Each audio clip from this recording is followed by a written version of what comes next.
Yo, what is up guys, welcome to the video. Today I'm gonna tell you 5 EQ mistakes that I've made and probably you are making. In my opinion, EQing is the most important thing when we mix a track. Of course, it's also important the reverb, the compression, the balance of the volumes and all of those things. But if you don't EQ the sounds, it's gonna sound super dirty because the sounds are not gonna have its own space, you know, and all the sounds are gonna have mids, so the mids is gonna sound super dirty. All the sounds are gonna have a bit of sub, so you're gonna have a really dirty sub bass that in the end is gonna be bad because you're not gonna be able to boost your track a lot in the mastering. Because the sub bass is the first thing that gets distorted, and if you have a lot of sounds there and it sounds super dirty, it's gonna reach first the limiter, so it's gonna distort so easy. So you're not gonna be able to make your track really loud. And about what EQ you should use, well, in my opinion, this depends on your taste. For example, the one I like to use the most is the Fab Filter Pro Q3, and maybe you're thinking that this one uses more CPU than the parametric EQ by FL Studio. But actually, it's not. I made a test time ago, and then the result was that they use the same CPU if they're doing the same thing, or even the Fab Filter uses a bit less CPU. And of course, there is people that say no, but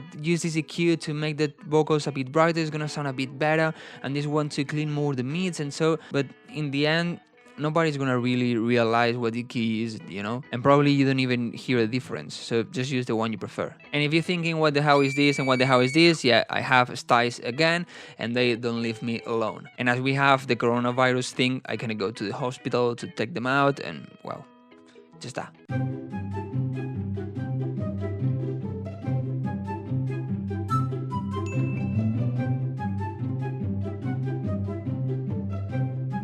Safe. If you want to know some tips apart from these mistakes that are not from EQing and so, I recommend to go and check this video that I've done where I show you 25 production tips that are gonna help you a lot to improve your workflow and make things better, make it sound good and all of that. Okay guys, so with that being said, let's start with the 5 EQ mistakes that I've done and you probably are making in your mixdowns.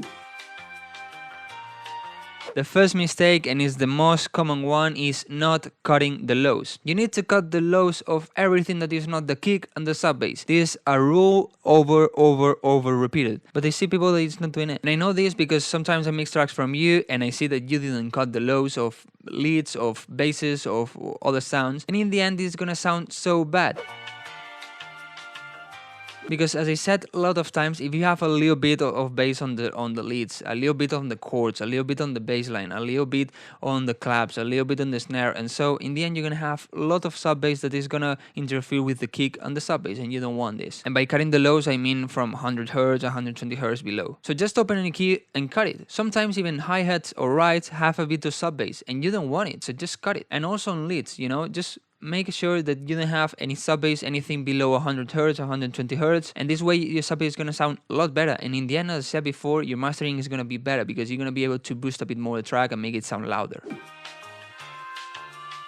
The second mistake, and is related to the first one, is cutting too much lows. I hear a lot of tracks that you cut it way too much lows and mids of your sounds. For example, if you got too much lows and mids on your leads are gonna sound super thin. You know, you only hear the mid highs and the highs of it, and the leads need some body, you know, it needs some warmth. Well, almost all the sounds need some body and warmth, so don't cut too much. So what should you do if you want to cut the sub but you don't want to cut too much? The thing I do is I put a low cut on 100 Hz and I start going up. So then when you hear you cut it too much, you know, like the character of the sound changes, just come back a little bit and you're safe. And also if you do the curve a bit softer, not that steep, it's gonna sound a bit better, a bit more natural in my opinion. And of course, if you use an EQ like Fab Filter 1, you're gonna see better where your sound has frequencies or not than, for example, in the parametric EQ that you only see lines. So it's gonna be a bit easier to know where you can cut and where you cannot cut.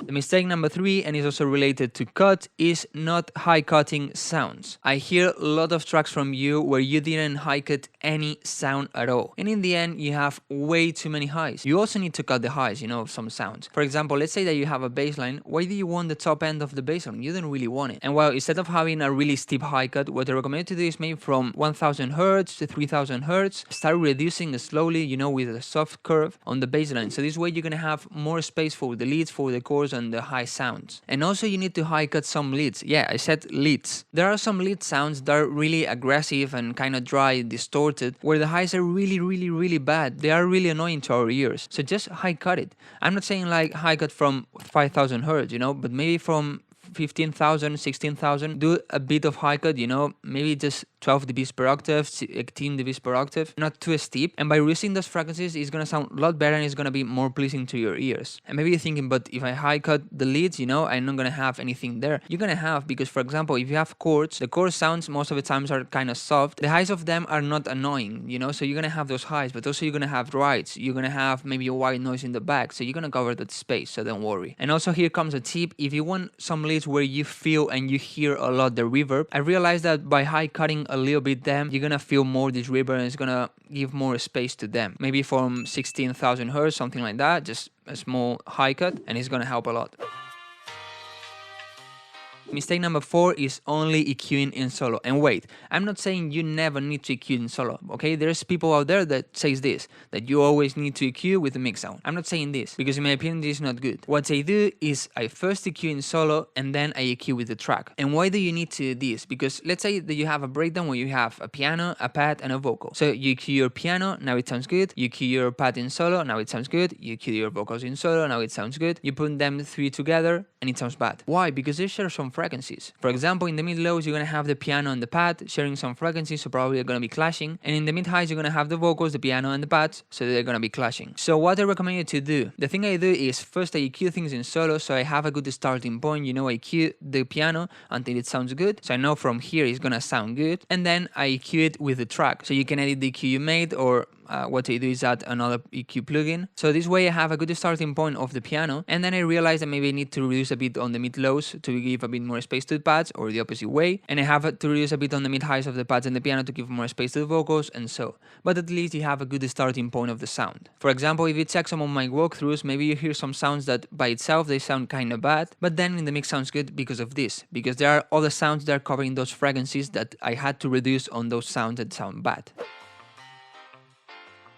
And the mistake number 5 is to only EQ when you want to make a sound cleaner or brighter. There are other ways to make your sound cleaner or brighter. For example, saturation. If you want to make your leads sound a bit brighter, most of the times what we do is just go to an EQ and boost the highs. But this is not always the best way. So for example, you can saturate them, because this way, apart from boosting the highs, what you're gonna have is more frequencies, because you're creating some harmonies with the saturation. So the sound is gonna be a bit richer and fuller. Or for example, I think I like to use a lot, and I use a lot, if you check my walkthroughs, you know it, is to use OTT. With OTT, I get brighter and cleaner and tighter sounds. And how do I use it? It's so simple. I said this a lot of times. Just open it, move the bands, and when you're happy with the result, of course, it's gonna be over compressed. But when you're happy with the result, just reduce the mix on 20, 30, maybe 40%, and you have brighter sounds. They're gonna sound a lot better than just by boosting with an EQ. So just try other techniques like this, and most of the time it's gonna be better than EQing.